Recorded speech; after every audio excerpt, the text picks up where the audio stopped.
and welcome to the special edition of Gwadoga TV. This is part 3 of our series on the Seigneury of Sault Louis.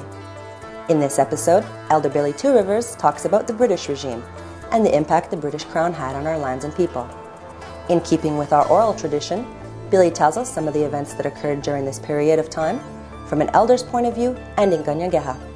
We've translated Billy's words into English and have kept the translation as close to Billy's words as possible.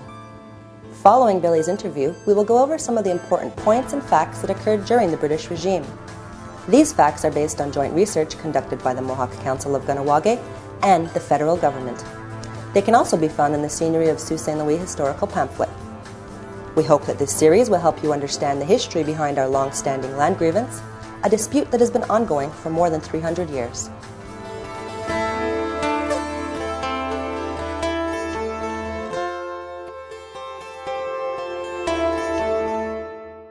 Ongi gati isa kahoe tasa Kahnawà tu isa Kahnawa'kehró na negi gati ki yuga kahara tu negi china wonsteru na china. Welcome everyone, and here's the story of the British regime. Kanajan tanu na jursaka hu negi na chiwa kahara tu na hondu. Ongi wudiri usaranda na tanu na jursaka hu on sayata gweniyo china tu hundu na ozuruni tanu na jurasaga.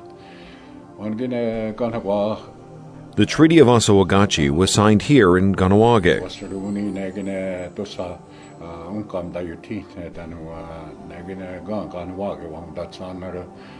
Treaty of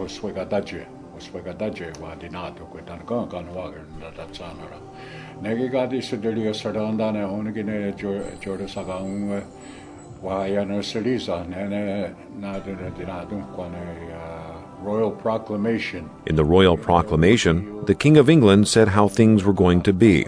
The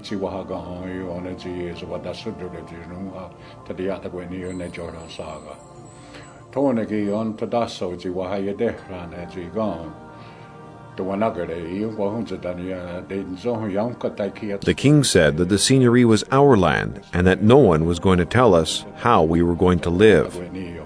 Promises were also made during the capitulation of Montreal.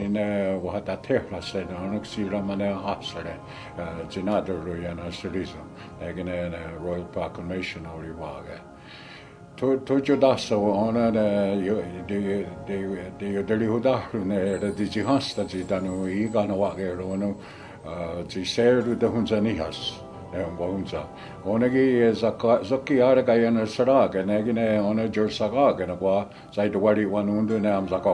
the start of the English regime, once again we took up our plight regarding the Seigneury land.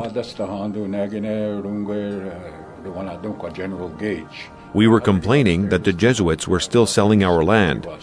General Gage was appointed to settle the dispute, and he was new to the issue.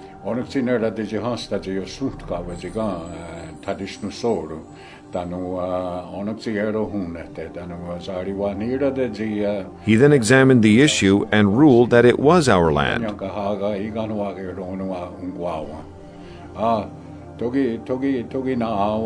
However, he made a mistake, and he reaffirmed the settlers' title to the land.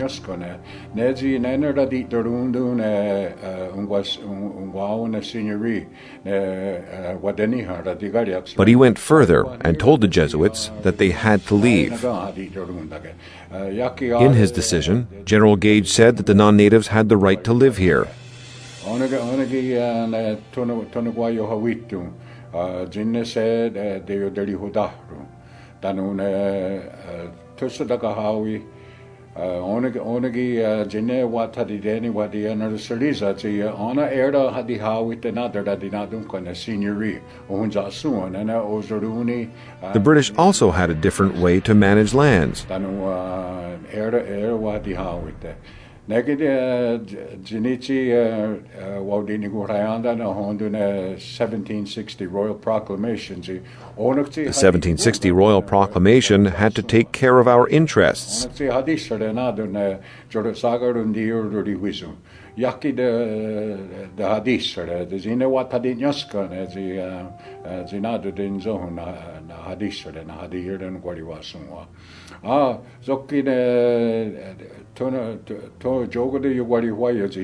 We always fought that this was our land.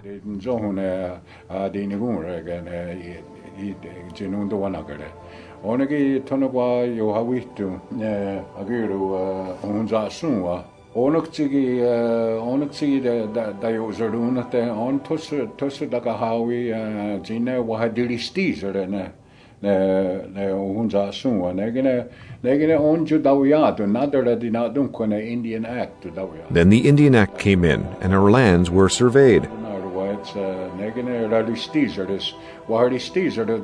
Wallbank survey took a lot of land away from us. The survey did not take into account the entire seigneury.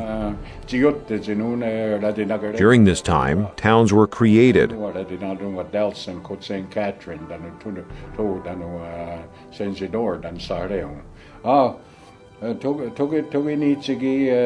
This is where we talk about the Canadians and how they took jurisdiction over our land.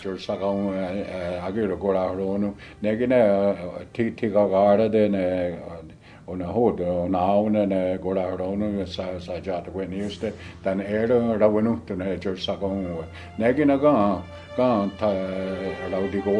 end of the British regime led to the creation of the Canadian government through the British North America Act in 1867.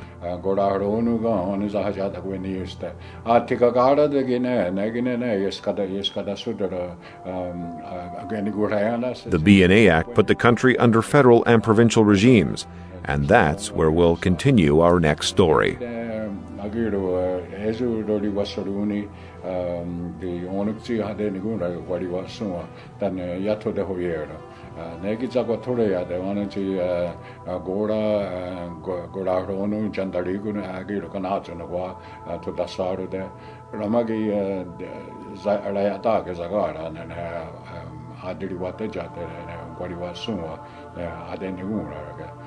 Danu nege zako torea Indian Act ni chiju judawiyadu danu oni chiza hangusto na ngoza ngwahunza sunwa tokoni yowanage.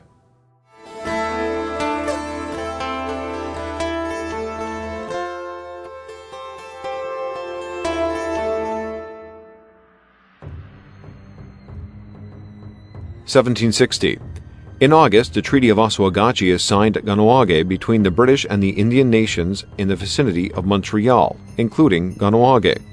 Historically, the treaty refers to 7 nations, sometimes referred to as 9 nations or communities, who promised to remain neutral through the end of the war between France and Britain. One treaty promise made to the 7 nations was that they were to be protected in their lands.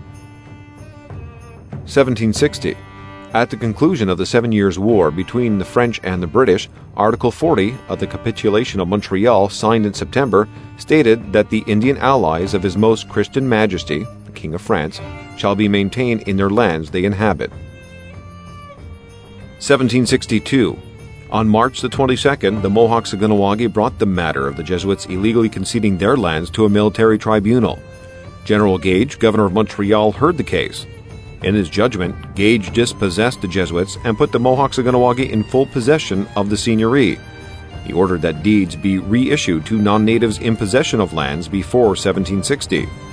Also appointed a receiver of rents and ordered that the boundaries between the seigneuries of La Prairie and Sault Ste. Louis be surveyed. In his judgment, Gage said, "We order that the Indians of the Sioux be put in possession and do enjoy peaceably for themselves, their heirs, and other Indians who would like to join them, the whole land and revenue which the said concessions can produce." 1763. The Royal Proclamation is signed on October the 7th. It states the lands of Indian nations are reserved for the Indians, colonial governors are forbidden to make grants of Indian lands, and the Crown's consent is required prior to purchasing lands, and settlers are ordered to vacate. 1807 and 1830. The chiefs of Kahnawà make representations to the British Crown to seek redress for the seigneury lands. 1854. A seigneurial act is passed abolishing the seigneurial system in Quebec. The act is applied to the conceded seigneury lands. The act eroded Mohawk interest in the land and size of the seigneury.